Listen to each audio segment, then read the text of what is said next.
Hey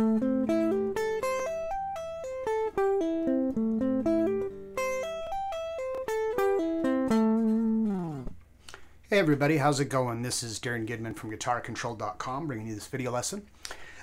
Today I want to expand a little bit on a couple other lessons that I've already done on arpeggios, on sweeping arpeggios. And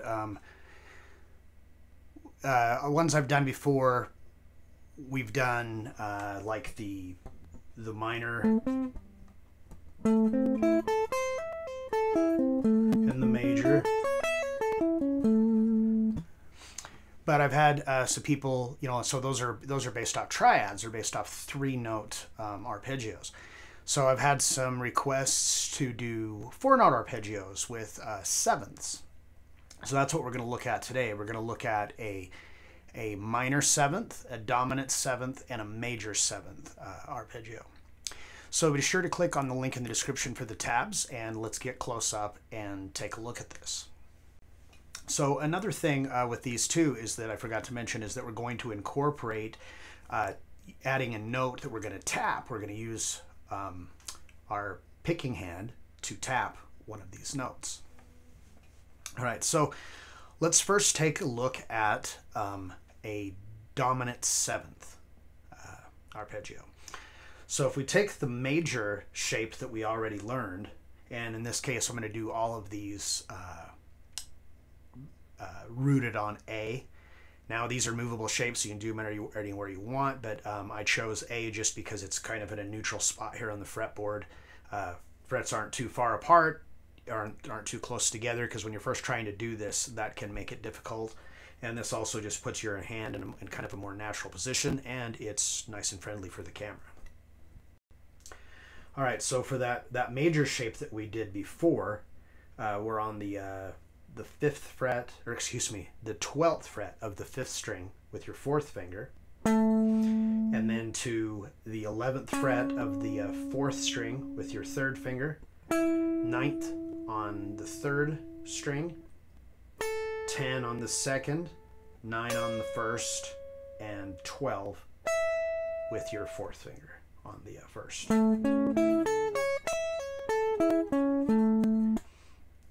So real quick, in case you haven't already watched these other lessons, I really recommend that you go back and if you just, search on the channel, search my name and put, arpeggio or sweep picking or something like that after, these videos will come up.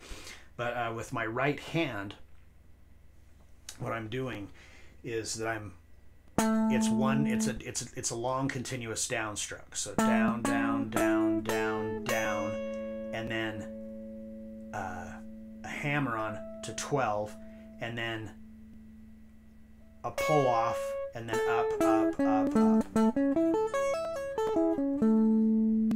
All right, so if you haven't worked on that technique, like I said, I recommend that you go back and work on that. It'll make this a lot easier. All right, so if we look at that, we're playing this in root position. So here's your, your root, your A, and then the 3rd, the 5th, and then it just starts over again. So what we need to do is we need to add in the flat 7.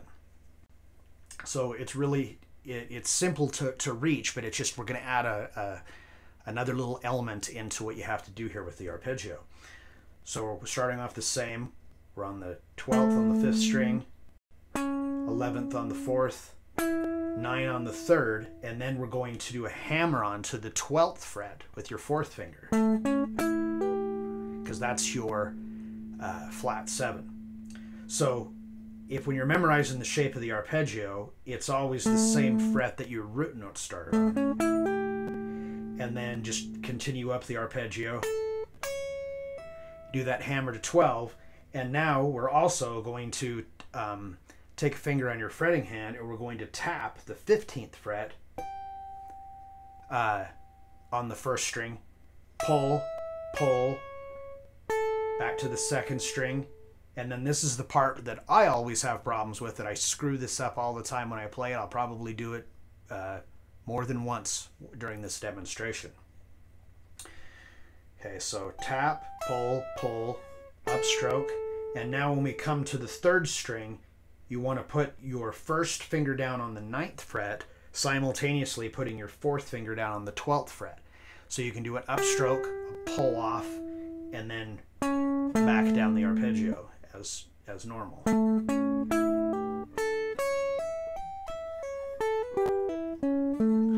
Now if I'm working out really slow, I tend to not mess up. It's when I try to play it fast because I haven't practiced it enough yet to really commit it to a good muscle memory with my left hand, and that's where I usually mess up. So I think I'm just going to refrain from trying to play it really fast right now, and so I can work on it and build up my speed at the same time that you are. So that is the dominant 7th.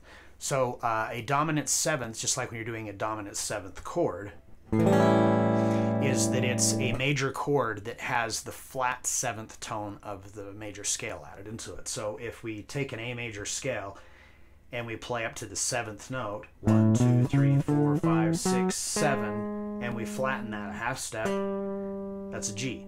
So that's what we're adding here on the 12th fret and then on the 15th fret of the 1st string.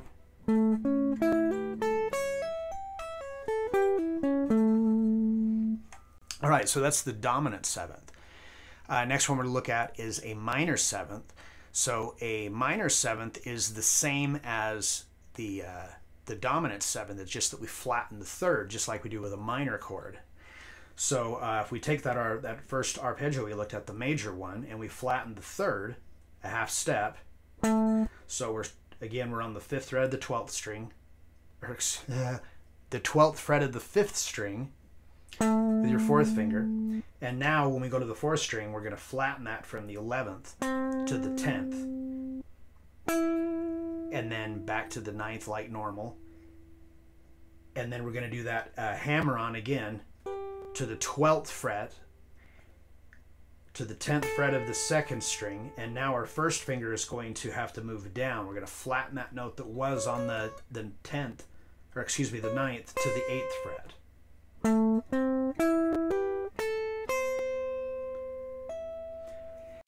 Do the hammer on to 12, the tap at 15, pull, pull, up, up, pull, up, up.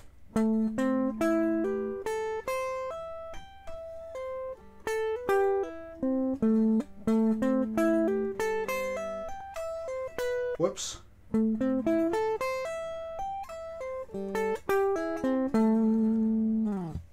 See, like I said, I need practice on this one myself. All right, so that is the minor 7th arpeggio. So now we're going to look at the major 7th. So the difference between the major 7th and the dominant 7th that we first looked at is that this starts off as a major arpeggio, but the note, the 7th, instead of being flattened, it's going to be where it naturally lands. So if we go back to that A major scale, 1, 2, 3, 4, 5, 6, 7, that's G sharp. So all we have to do now is play the same shape that we did with the dominant 7th arpeggio, but now the note that we hammer on the 3rd string, instead of being the 12th fret, it's going to be the 13th fret. And then the note that we tap, instead of being the 15th fret, is going to be the 16th fret. So it makes it have just a little bit bigger of a stretch. All